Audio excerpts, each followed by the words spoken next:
Si vous connaissez, je pense que vous connaissez tous Gilles Pénal, membre du bureau politique du Front National, responsable du groupe Front National en Bretagne aussi, qui est un militant, je pense, que tout le monde connaît, super actif et assez direct sur les problèmes de société. Gauthier va peut-être prendre la parole un peu pour vous rappeler ce que Saint-Nazaire-Bleu-Marine Front National à Saint-Nazaire fait et va faire. Et je pense que ce qui vous intéresse surtout, c'est que Gilles Pénal vous explique plus, disons, la politique nationale. Je vous signale que Gilles était hier à Paris, au bureau politique, pour parler de la refondation du FN. Donc si vous avez des questions à poser, c'est le moment ou jamais. Merci à vous.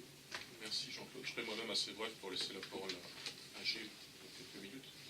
Nous entamons donc une rentrée politique chargée pour notre groupe d'opposition municipale Saint-Nazaire-Bleu-Marine, aux côtés de nos élus Jean-Claude Blanchard, Stéphanie Sutter et moi-même, dans un contexte politique un peu particulier où le socialisme subsiste à Saint-Nazaire, mais où le gouvernement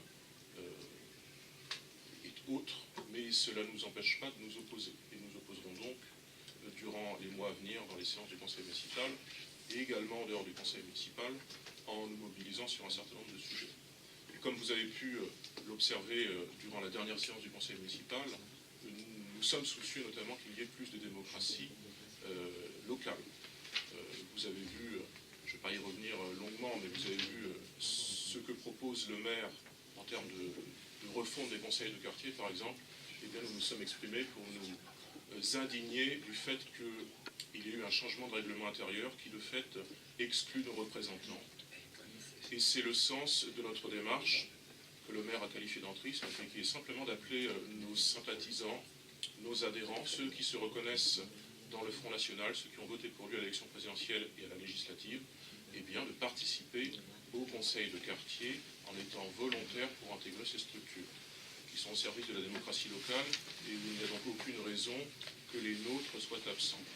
C'est ce pourquoi il y aura, d'ici novembre, des adhérents du Front National de Saint-Nazaire qui seront candidats.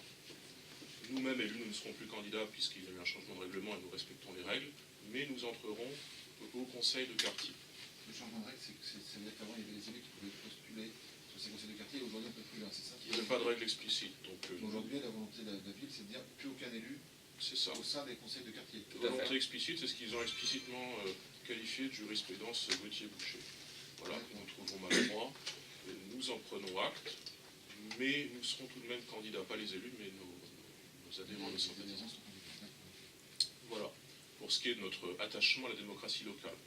Et puis, puisque nous sommes attachés demain non seulement à incarner une opposition, mais une majorité, pour changer les choses à Saint-Nazaire, nous allons bien sûr préorganiser notre campagne municipale. Nous serons attentifs à nous faire connaître, en tout cas nous faire mieux entendre sur des sujets qui concernent Saint-Nazaire et qui en même temps sont des sujets nationaux, comme la question du détachement des travailleurs qui affecte naturellement la bonne santé de nos chantiers navals. Ce n'est pas parce qu'on nous explique que les carnets de commandes sont pleins, que les chantiers sont temporairement nationalisés, ce qui reprend d'ailleurs une de nos demandes. Ce n'est pas parce qu'on nous explique ça que forcément les choses vont bien. Et donc nous veillerons par voie de presse, dans nos réunions publiques, dans nos interventions au conseil municipal et communautaire, à faire savoir notre position qui est bien connue sur le détachement des travailleurs, qui est une opposition à ce principe, mais peut-être que tous les Nazariens ne connaissent pas cette position et notre discours sur les chantiers navals en général. Et puis peut-être s'agit-il aussi, nous sommes très performants dans les catégories populaires, peut-être s'agit-il aussi d'élargir notre base électorale auprès des classes moyennes, en parlant de fiscalité, en parlant de sécurité, puisque l'insécurité concerne finalement toutes les couches de population, en parlant peut-être d'aménagement, comment faire vivre le centre-ville, comment rendre notre économie plus dynamique, comment rendre notre commune plus attractive sur le plan culturel. Nous veillerons à établir les bases d'un tel programme qui, nous l'espérons, recueillera l'adhésion des Nazériens. Et puis avant de passer la parole à Gilles... Pour revenir sur la sécurité, là, la ville a installé pas mal de caméras de sécurité sur différents quartiers, notamment dans le centre-ville. C'est plutôt des mesures sur lesquelles vous étiez favorable, je présume. Enfin, Favorable, mais Enfin, je pose la question parce qu'à priori, il y a eu des caméras installées. Nous étions favorables, nous sommes toujours favorables.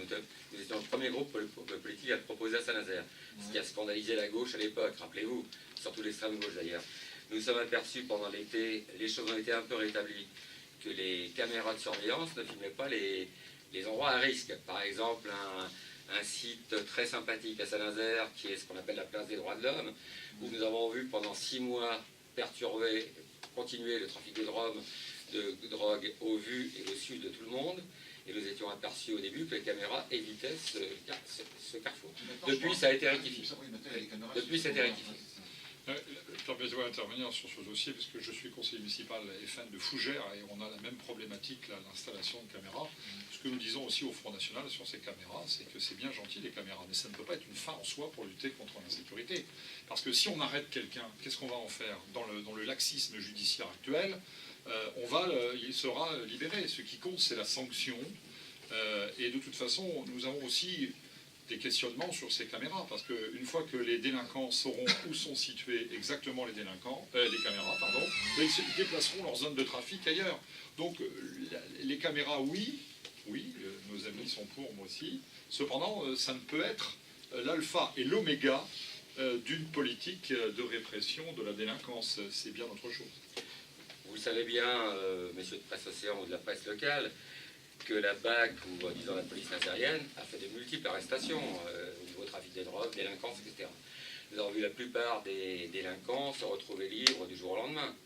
Bon, il y a eu une grande descente, on va dire la semaine dernière, je pense, sur le quartier en face de la base sous-marine, place de l'Amérique latine. Oui. Excusez-moi, j'ai revu certains de ces messieurs que je connais bien, puisque je les ai tous en photo, depuis réintégrés. Ils sont un peu moins visibles, c'est vrai. D'accord, donc ce que vous dites, c'est qu'au-delà des caméras, c'est la sanction judiciaire qui Bien sûr. n'est pas forcément... Et voilà. Bien sûr. la caméra, c'est ce qu'on peut faire localement. Après, Et en plus, voir en sachant qu'on n'a personne derrière les caméras. Enfin, je pense que notre pensée est claire, c'est qu'on ne peut résumer à des caméras de surveillance une politique de lutte contre l'insécurité.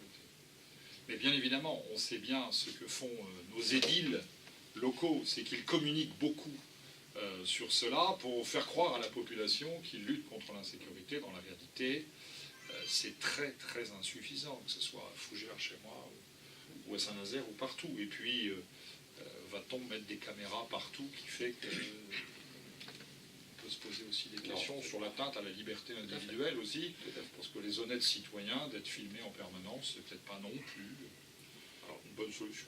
Nous avons aussi remarqué, et on l'a fait savoir d'ailleurs par voie de communiqué, qu'il y aura une instance donc, qui va surveiller la surveillance finalement, qui va gérer un comité de pilotage de ces caméras, et il y aura parmi les membres, nous a-t-on indiqué, la Ligue des droits de l'homme.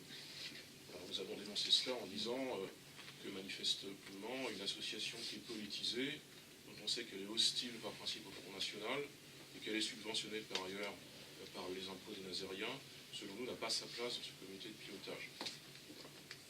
Et puis, pour conclure, au-delà de notre programme municipal, nous nous attelons aussi à nous mobiliser pour ce dernier scrutin de l'année qui est les élections sénatoriales, parce que nous avons un scrutin qui n'est pas grand public puisqu'il est réservé aux grands électeurs dimanche prochain, mais qui tout de même a son importance.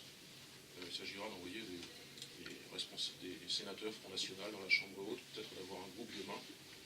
Et bien, le Front National est au combat avec ces 7 candidats, dont je suis moi-même en 3e position. Nous espérons avoir un sénateur, ce sera difficile, mais nous disons finalement que, par exemple, les conseillers municipaux qui seraient plutôt d'une sensibilité de droite, qui ne se retrouveraient pas dans les listes actuellement en lice, pourraient se rallier à cette voie des patriotes qui est la liste qui représente Marine Le Pen. Il n'y a pas de raison qu'ils ne votent pas pour nous, de même que les gens qui seraient séduits par le message de Nicolas Dupont-Aignan, puisqu'il n'y a pas de liste de Bout la France, il n'y a pas de raison a priori pour qu'ils ne se reportent pas sur notre liste. Et donc nous avons les espoirs de réunir des voix bien au-delà de ce que nous pourrions atteindre en termes simplement de grands électeurs. Quelques dizaines de voix, ça serait un signe de bonne vitalité de notre mouvement ici en Loire-Atlantique. Il y a combien d'adhérents aujourd'hui à Saint-Nazaire ?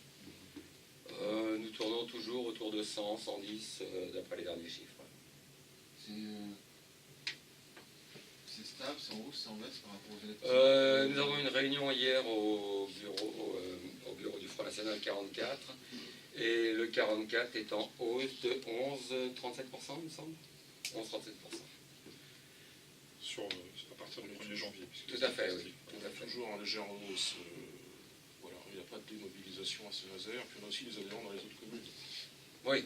Et après tout, On parle de la 8e, là. Ouais, sur les 8e, après tout, on sait bien que notre performance n'a pas été celle qu'on souhaitait législative, mais il y a aussi des communes où on a progressé. À Donge, par exemple, les gens ont très bien voté pour nous, on a progressé, à Boué aussi. Donc, nous sommes de toute façon, nous sommes volontaristes, nous sommes optimistes, mais nous avons aussi des signes qui encouragent cet optimisme. Nous avons une mobilisation militante. Bon, messieurs, c'est pas pour abréger la séance, mais si vous avez des questions posées à Gilles, c'est maintenant, parce que j'ai invité les militants pour 18h30. On n'est pas à 5 minutes. Non, c'est vrai, on n'est pas à 5 minutes près. Merci, messieurs les journalistes qui vous êtes déplacés. Alors, ma présence ici s'explique dans le cadre de cette remobilisation du Front National après les vacances. Ces vacances qui sont venues justement récompenser un cycle électoral qui s'est terminé. Et je ne viens pas très loin, puisque je suis du voisin d'Ille-et-Vilaine, et que on est toujours en Bretagne ici, hein, pour ceux qui en douteraient. Donc je suis dans notre région, et je suis content de venir apporter mon soutien à nos excellents amis de Saint-Nazaire. C'est une ville importante, Saint-Nazaire, c'est une ville emblématique de notre combat. C'est une ville industrielle, c'est une ville où il y a un vrai savoir-faire français, c'est une ville où il y a aussi des menaces, hein, on les a évoquées, M. Boucher l'a fait, et donc c'est important, et d'ailleurs je signale que mon excellent ami Gilles Le Breton, député européen de la circonscription Ouest, alors là ça a agrandi un peu le territoire, mais dont fait partie la Loire-Atlantique, vient souvent ici. Il est venu il n'y a pas très longtemps à la traditionnelle fête de l'industrie, qui montre aussi l'attachement du Front National au maintien d'une industrie française performante. Alors, je suis là aussi surtout pour parler aux adhérents ce soir de la section de Saint-Nazaire, leur parler de cette grande entreprise qui s'appelle la refondation du Front National, sur laquelle il se pose des questions, puisque pour l'instant nous avons, c'est vrai, assez peu communiqué. Alors, cette refondation, elle a été annoncée par Marine Le Pen. Il s'agit de, comme elle l'a dit, de tout mettre à plat. Tout mettre à plat dans le fonctionnement du Front National, dans sa structure, dans sa façon de faire de la politique. Et les adhérents vont être au premier plan de cette refondation. J'étais hier effectivement au bureau politique où nous avons évoqué pendant toute une journée cette refondation. Nos adhérents vont recevoir à la fin du mois de septembre, tous les adhérents de France, donc bien évidemment ici, un questionnaire extrêmement important. Ils vont être consultés, une sorte d'immense référendum interne pour leur demander comment voient-ils la nouvelle organisation du Front, faut-il changer le nom du Front National. C'est eux qui vont décider. C'est eux qui vont décider. Notre ami Blanchard parlait tout à l'heure de démocratie interne. Il y a une véritable démocratie interne au Front National. Elle est commencée d'ailleurs à l'étage supérieur. Les cadres nationaux ont déjà commencé le séminaire du mois de juillet où tous les problèmes ont été mis à plat. Et bien maintenant, c'est les adhérents qui s'expriment. Marine va réunir tous les élus du Front National à Poitiers, pas très loin de chez nous, le week-end du 1er octobre. Et nous allons aller vers début mars, vers un grand congrès, le grand congrès de la refondation du Front National, où bien évidemment l'ensemble des instances vont être renouvelées, y compris la présidence, puisque bien évidemment tout est remis en place, et également les statuts du Front National, c'est-à-dire sa façon de fonctionner va être profondément modifiée. C'est une volonté de Marine Le Pen et c'est une immense attente, je pense, des cadres locaux, des adhérents. Le Front National est un mouvement puissant, mais c'est un mouvement, qu'il faut l'avouer, a conservé des structures déjà assez anciennes finalement, quand on réfléchit bien, puisque un mouvement qui a 45 ans, hein, et il faut bien évidemment adapter tout ça aux défis du XXIe siècle. Nous sommes au XXIe siècle. Marine Le Pen est une femme du XXIe siècle. Elle s'adresse à des gens qui vivent au XXIe siècle avec l'ensemble des problématiques. Alors bien évidemment, il ne s'agit pas de tout bazarder, parce que ça serait tomber dans la caricature. Il s'agit de demander aux adhérents ce qu'ils veulent. Ce qu'ils veulent sur la ligne politique, sur les priorités de notre programme. Et c'est vrai qu'il y a un débat, et c'est normal que ce débat, d'ailleurs, s'exprime par certains dirigeants, puisqu'il y a débat. S'il n'y avait pas eu volonté de débat, on pourrait s'en étonner, mais il y a une volonté de débat. J'y participe moi-même. Je suis tout à fait, moi, personnellement favorable à cette refondation qui part sur un socle puissant. Parce que, n'en déplaise à certains, certains ont enterré le Front National un peu rapidement. Ils vont rapidement s'apercevoir que le mouvement qu'il est, comment s'appellera-t-il demain?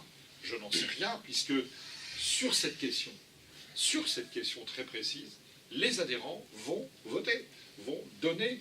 Premièrement, on va leur demander leur avis, de proposer des noms, et deuxièmement, il y aura un vote pour valider ceux qui seront éventuellement retenus.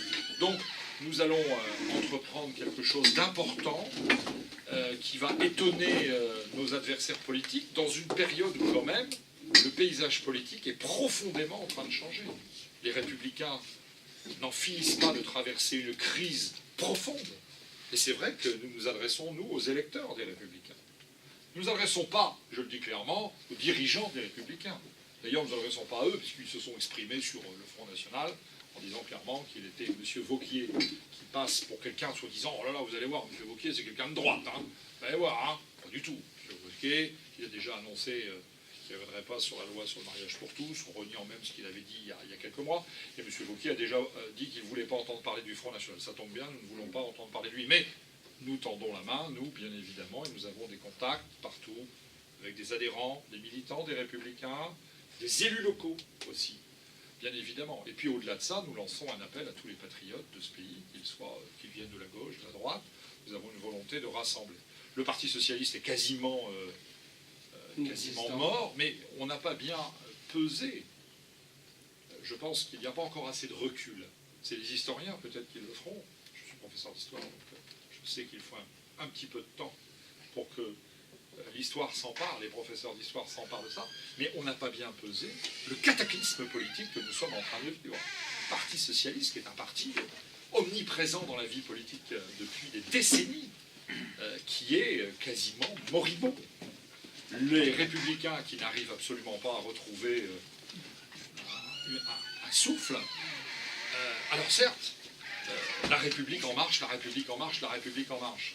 Mais la République en marche, les Français vont très rapidement en revenir. D'ailleurs, je ne rencontre que des gens qui critiquent M. Macron. Alors, je vous avoue, parfois, ils ont voté pour lui, mais les critiques sont déjà très profondes. Et puis le Front National, au milieu de tout ça, qui entame sa refondation, qui n'est pas une remise en cause de ce qu'il a été, qui est une refondation, c'est bien ce que ça veut dire, une modernisation par rapport aux défis qui attendent la population française et la France. Voilà.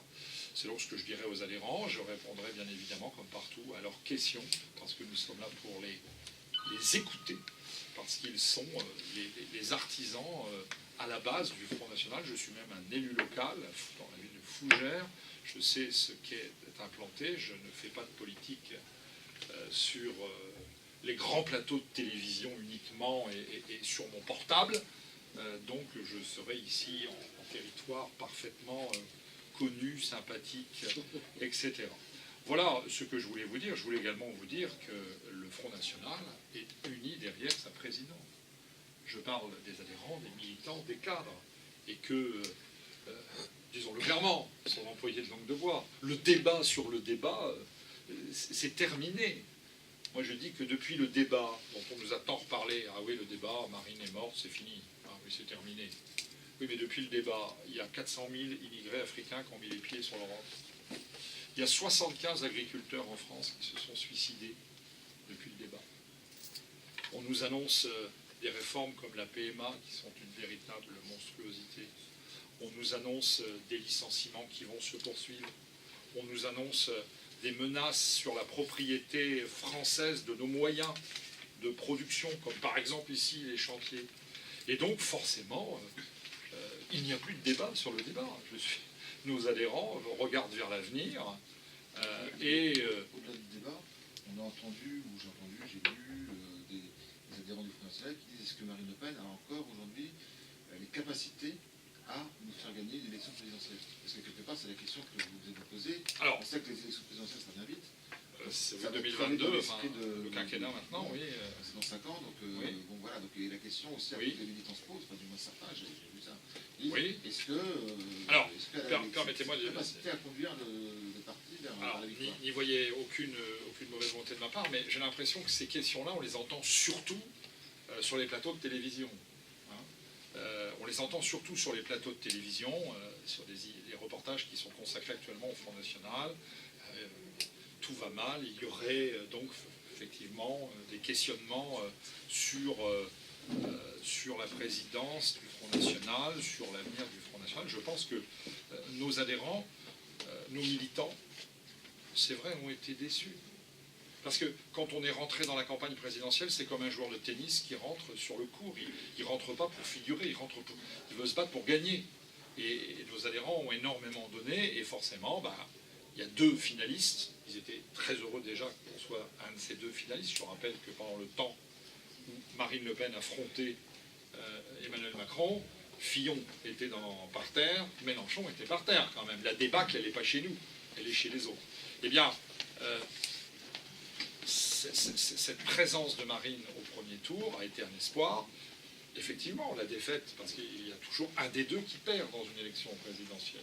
Et donc forcément, il y a eu ce que j'appellerais une déception, parce qu'il y a un espoir tellement important, une attente tellement importante de la part des adhérents, des militants, que l'on arrive enfin à peser sur les choses, qu'on arrive enfin à prendre le pouvoir.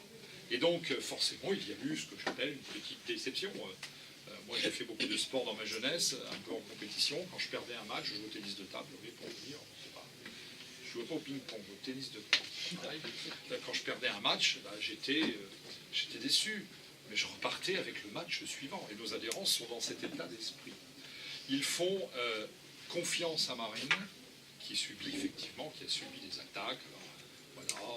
Elle ne serait pas capable de gagner une élection présidentielle. Mais moi, je rappellerai quand même que dans cette élection présidentielle, et les adhérents le savent, ça, Marine a dû affronter des forces colossales. Quasiment l'ensemble des grands médias, l'ensemble des grands partis politiques, l'éducation nationale, les dirigeants des syndicats, les églises, les évêques, ici dans nos régions, qui ont appelé à voter Macron. On avait tout le monde contre nous. Et ça, ils le savent. Et réaliser 11 millions de voix, je le rappelle, 11 millions de voix. Eh bien, prenons, je vous parlais des 45 ans du Front National tout à l'heure, regardez l'histoire du Front National, jamais nous n'avions réuni autant de gens. Des millions d'électeurs qui n'avaient jamais voté pour nous l'ont fait. L'ont fait. Donc, c'est une base solide. Alors, pour répondre plus précisément à votre question, petite déception normale, logique, le soir du second tour et les jours suivants. Mais les adhérents du Front National sont des gens qui font de la politique par définition. Et quand ils regardent la situation actuelle, l'immigration qui progresse, notre agriculture qui souffre, les fractures territoriales qui s'opèrent sur tous nos territoires entre les zones qui gagnent et les zones qui perdent. En Bretagne, au sens large, les fractures territoriales, c'est dramatique pour l'avenir, où des pans entiers de nos territoires sont abandonnés par les politiques publiques. Eh bien, quand ils voient tout ça, quand ils regardent sur Internet les milliers d'immigrés qui déferlent sur l'Europe sans aucun contrôle, eh bien, ces adhérents, bien évidemment, sont mobilisés autour du seul mouvement actuel qui dénonce cela. Et donc, nous sommes extrêmement optimistes. Moi, je le suis particulièrement très optimiste parce que les mêmes problèmes vont créer les mêmes effets. Et M. Macron ne va résoudre aucun des problèmes qui ont fait le Front National. Ça, j'insiste. il ne va résoudre aucun des problèmes qui ont fait le Front National. Voilà. Je pense particulièrement à la menace mortelle que représente pour notre société, pour notre pays, la submersion migratoire. Car moi, je le dis clairement, on se remet d'une crise économique. On se remet d'une crise monétaire. On se remet d'une catastrophe naturelle. Nos amis de Saint-Martin, abandonnés par l'État, vont reconstruire. Mais on ne se remet pas d'une submersion migratoire.